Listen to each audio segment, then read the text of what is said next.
Making submissions on behalf of the defendant MTV Channel Private Limited, President's Counsel Udita Igalaheva made submissions that the ex parte enjoining order that was issued on the 24th of November 2020 must be vacated as 1.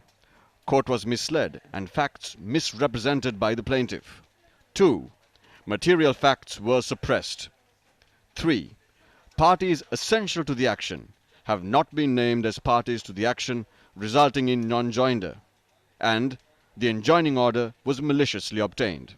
Counsel for the defendant also demonstrated the surreptitious manner in which the letter of demand sent by the plaintiff was backdated and only sent to the defendant through a courier service on the 23rd of November at 8:37 a.m. and was delivered to the defendant only on the 24th of November at 4 p.m.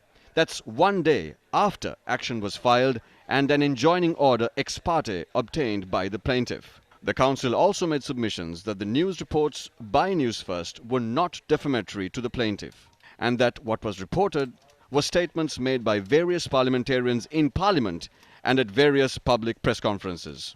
Further, the counsel also made submissions that the chairman of George Steuart Health Private Limited, Dilip Jayavira, must be named as a necessary party to the case, as he is also the chairman of Derana television channel, who is now attempting to allege that he has been defamed by hiding behind this case.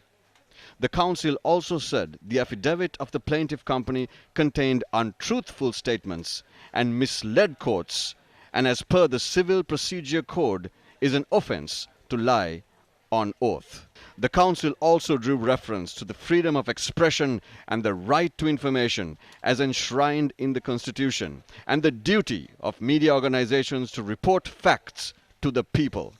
Therefore, the counsel for the defendant submitted that the whole action is malicious, and he further submitted that no proper cause of action has arisen for the plaintiff against the defendant.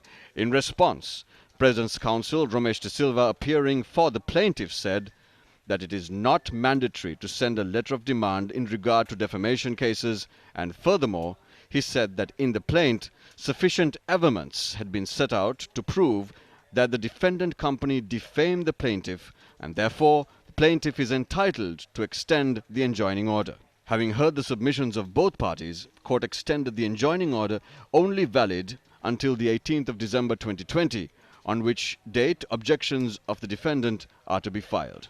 Mr. Udita Igalaheva, President's Counsel, and attorneys Jeevanta Jayathilaka, Nishkan Parthalingam, Niranjan Arulpragasham, Damita Karunaratna, N.K. Ashokbaran, Miuru Igalaheva, and 7 other counsels appeared for the defendant, instructed by Attorney-at-Law G.G. Arulpragasham.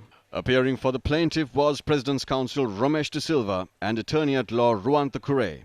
Incidentally, Mr. Kure earlier functioned as the senior-most junior counsel at Mr. Ali Sabri's chambers prior to Mr. Sabri becoming the Minister of Justice.